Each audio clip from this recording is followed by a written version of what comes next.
Hari ini juga kunikahkan.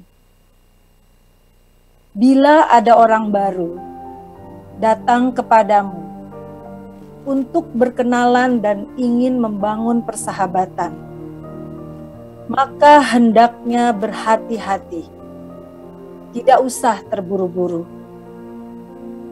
Tetapi dalam persahabatan-persahabatan yang sudah lama, terbangun lama, hendaknya engkau pertahankan sekuat tenaga.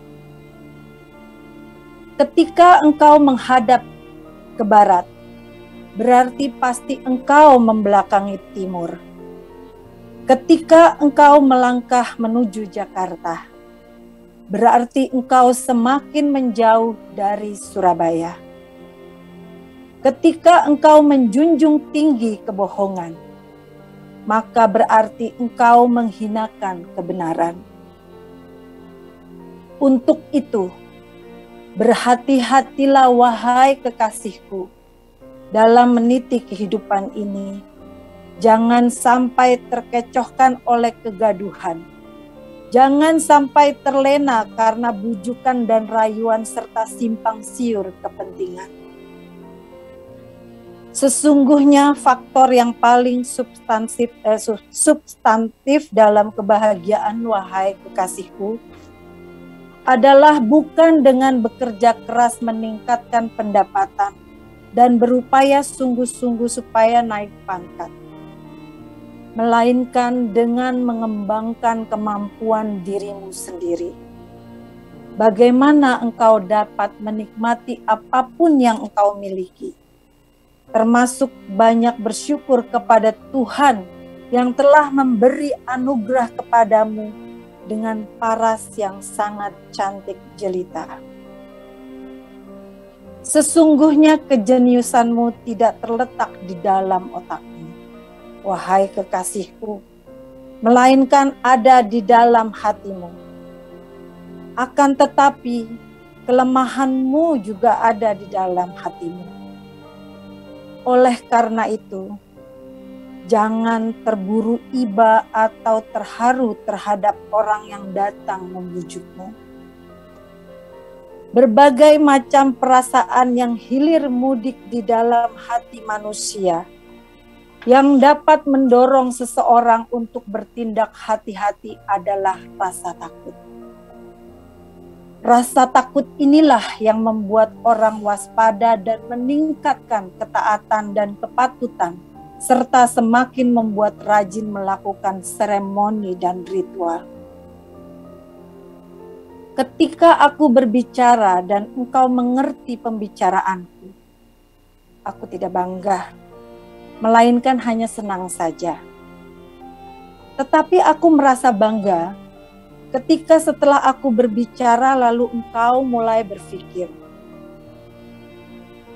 Password dalam usaha untuk melakukan perubahan-perubahan dalam kehidupan wahai kekasihku adalah bukan mengkonsentrasikan segala potensi yang engkau miliki untuk mendobrak apa saja yang jadul. Melainkan yang terpenting pertama-tama adalah bagaimana engkau membangun sesuatu yang baru dalam dirimu sendiri. Aku sendiri seringkali merasakan kelelahan yang berlebihan. Ketika orang mengatakan, akalku lebih tua dari usiaku. Ada lagi yang mengatakan, otakku melampaui zamanku. Sampai seringkali aku mengatakan sesuatu, tetapi tidak ada seorang pun yang mengerti. Lalu aku ditinggal sendirian. Lebih dari itu, orang-orang sekitarku membenci dan memusuhi diriku. Ternyata hanya engkau saja, wahai kekasihku, yang mampu merasakan jeritan hatiku. Di sisi yang lain, aku tidak keberatan disebut orang bijak atau cerdas. Tetapi kecerdasanku bukan karena aku banyak punya ilmu. Aku sendiri menyadari kecerdasanku, yaitu ketika aku tahu akan kebodohanku. Nanti setelah kita menikah dan terbangun rumah tangga yang harmonis, pasti aku akan semakin cerdas.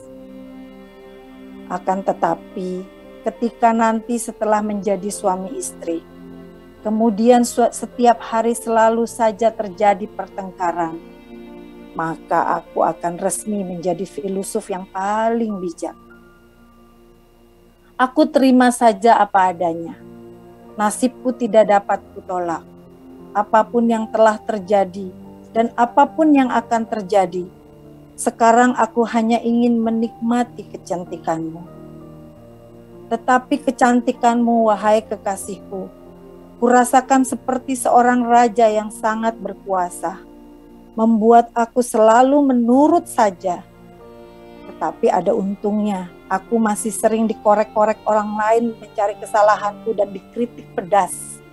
Sehingga aku dapat merasakan bahwa aku benar-benar hidup di dunia ini, bukan hanya impian. Dan jujur saja, di dunia ini aku tidak punya apa-apa, kecuali kesetiaanmu, wahai kekasihku. Yang paling berbahaya atas diriku, wahai kekasihku, adalah ketika aku sudah merasa puas atas segala pencapaianku. Apabila aku sudah merasa puas dengan apa-apa yang aku capai, itu berarti kehidupanku sudah selesai. Selanjutnya, untuk mengenali diriku sendiri, engkau tidak perlu membantuku. Biar aku sendiri yang akan mengenali diriku sendiri. Aku mohon dengan sangat, jangan mendorongku untuk mencari jabatan dan pangkat. Aku hanya ingin bahagia di sampingmu. Aku ingin menjadi orang jujur dan bersih. Aku tidak ingin jabatan dan pangkat. Itulah sebabnya aku tidak mau jadi politisi. Jadi bupati saja dulu, nanti engkau buktikan kejujuranmu. Itu jauh lebih hebat, karena engkau akan membentuk masyarakatmu menjadi orang-orang yang jujur. Sangkalmu dengan retorika yang sangat rasional. Bila kupaksakan, setelah aku jadi bupati, aku akan diprotes, didemo, dan akhirnya impeachment. Itu satu kemungkinan, tetapi yang pasti ketabahanku sangat terbatas. Aku tidak mampu menghadapi godaan. Jawabku keras, sehingga membuat keningmu berkerut-kerut. Lalu kulanjutkan lagi, sambil kuusap pipimu yang lembut itu. Aku akan lebih bahagia bila aku punya harta benda yang berlimpah ruah, tetapi aku tidak tergantung dengan harta dan aku tidak membutuhkannya, asal engkau tetap di sampingku. Akan tetapi kenyataan yang sesungguhnya dalam kehidupan ini, wahai kekasihku, adalah seperti ini. Tidak ada seorang manusia pun yang hidup tanpa kesulitan. Tidak mungkin ada keberhasilan tanpa tantangan dan rintangan. Lebih dari itu, seringkali kita setelah mengambil keputusan yang benar sesuai dengan undang-undang yang berlaku, betul menurut syariat yang kita peluk, bahkan mendapat sanjungan dari masyarakat, tetapi ternyata menimbulkan kegaduhan luar biasa dalam pikiran kita. Akhirnya ada satu kesimpulan terakhir, dapat dijadikan pelajaran penting dalam hidup, wahai kekasihku, yaitu bahwasanya kemenangan yang sejati adalah kemenangan melawan hawa nafsu kita sendiri. Sehingga nanti apabila sudah muncul rasa penyesalan dalam hidupmu sendiri atas segala perbuatan yang pernah engkau lakukan, wahai kekasihku, itu adalah pertanda bahwa rasionalitasmu telah terbangun dengan sempurna. Karena pada umumnya orang-orang yang punya otak tumpul selalu melihat berlebih-lebihan terhadap kesalahan orang lain. tetapi berharap kesalahannya sendiri sepertinya tidak ada artinya dan tidak penting untuk diperdebatkan. Ketika aku berbuat sesuatu untuk membahagiakan dirimu, wahai kekasihku, sebenarnya adalah sama dengan aku berusaha untuk membahagiakan diriku sendiri. Demikian pula sebaliknya. Bila engkau masih belum yakin terhadap pemikiran-pemikiranku, silahkan engkau diskusikan dengan orang lain sampai engkau yakin betul. Tetapi nanti di akhirnya engkau mesti berdiskusi dengan dirimu sendiri.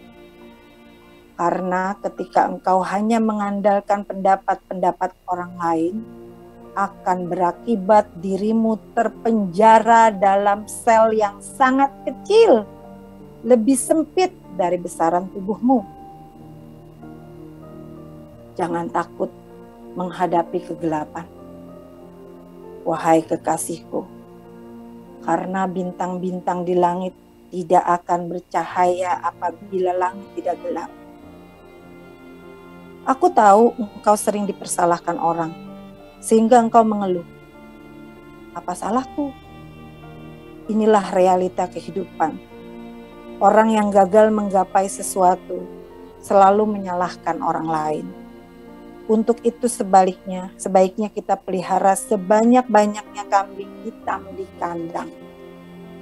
Untuk menghindari itu semua, yang paling penting adalah bagaimana kita membangun kepribadian kita yang kokoh. Tetapi mungkin ada yang lebih baik lagi, yaitu bagaimana membangun kepribadian kita secara spesial, sehingga tidak dapat ditiru oleh orang lain. Sekalipun engkau sudah terlalu banyak membaca buku, tetapi kenyataan yang tidak dapat dihindari, wahai kekasihku, yaitu suatu ketika akan datang kesadaran dalam pikiranmu, bahwa akhirnya hanya sedikit saja yang dapat engkau ketahui tentang dirimu dan tentang alam semesta yang ada di sekitarmu. Seringkali engkau berkeluh kesah kepadaku, merasa tidak betah di rumah. Sebetulnya yang jadi persoalan bukan betah atau tidak betah, melainkan engkau sesungguhnya merasa sebagai orang asing di dalam rumahmu. Nanti dimanapun engkau tinggal, apabila engkau tidak mencintai tempat tinggalmu, maka engkau selamanya merasa sebagai orang asing. Selanjutnya yang membuat engkau tidak betah bukan masalah tempat, tetapi pada orang-orang yang ada di sekitarmu. Bumi Tuhan sangat luas. Silahkan kau tinggal di mana saja. Apakah engkau yakin mencintaiku? Tanyamu padaku secara mendadak, sambil menyuguhkan secangkir teh tanpa gula, membuat aku sangat terkejut. Maksudmu? Tanyaku sungguh-sungguh. Apakah engkau nanti tidak menyesal aku ini sebatang kara? Jawabmu seperti ragu. Aku ingin menikahimu sebatang kara. Tidak dimadu dengan siapapun, jelasku sambil bergulau, sehingga suasana menjadi cair, sehingga membuatmu tersenyum sangat manis sekali. Silahkan Akang, teh ini tidak pakai gula, tawarmu selanjutnya. Cukup dengan manisnya senyummu, gurauku lagi. Gombal, cetusmu riang sambil tertawa kecil. Lalu engkau remas pundakku. Akhirnya engkau buka suara bahwa engkau tinggal di rumah bersama bapak tiri dan 5 saudara tiri. Ibumu sudah meninggal 5 tahun yang lalu. Pantas engkau tidak betah di rumah. Jadi nanti kepada siapa aku melamarmu? Tanyaku tidak mengerti. Kepada pamanku sebagai wali nikah. Tetapi kepada bapak tiriku hanya memberi tahu saja. Akhirnya aku sepakat. menemui pamanmu. Setelah aku temui di rumah yang sangat mewah di kawasan elit, pamanmu adalah tokoh penting dalam satu partai politik yang sejak lama membujukku untuk maju jadi calon bupati. Sambil duduk di sofa Louis 15 dengan perut agak buncit, mempersilahkan aku duduk di depannya dan engkau duduk di sampingku. Pamanmu agak seperti kaget aku datang bersamamu, tapi sudah tidak perlu lagi untuk berkenalan. Karena dia kenal aku dan aku pun sudah lama kenal dia. Jadi engkau ingin melamar keponakanku? Tanya pamanmu tanpa basi-basi. Aku tidak menjawab, hanya mengangguk saja. Engkau pun tidak bereaksi sedikit pun, kecuali hanya senyum kecil di bibirmu sambil memegangi tanganku keras-keras. Sehingga terasa sekali denyut nadiku berdetak kencang. Asal engkau setuju maju jadi calon bupati, hari ini juga kunikahkan, diucapkan dengan nada setengah bergurau seperti menekanku. Mendadak muncul dalam pikiranku, jangan-jangan ini suatu konspirasi. Aku yakinkan bahwa tidak ada kekuatan apapun yang dapat menekan diriku, wahai kekasihku, kecuali hanya kecantikanmu. Indramayu 25 Agustus 2022. Abdul Syakur Yasin. Terima kasih.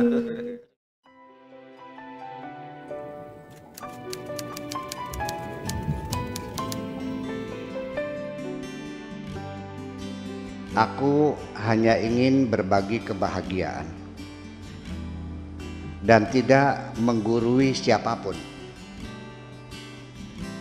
Terlalu sulit bagiku untuk menyalahkan siapapun. Akan tetapi apabila ada orang yang ingin mengisi raporku, tentu aku sangat gembira sekali. Dan kujamin aku tidak akan sakit hati sedikit.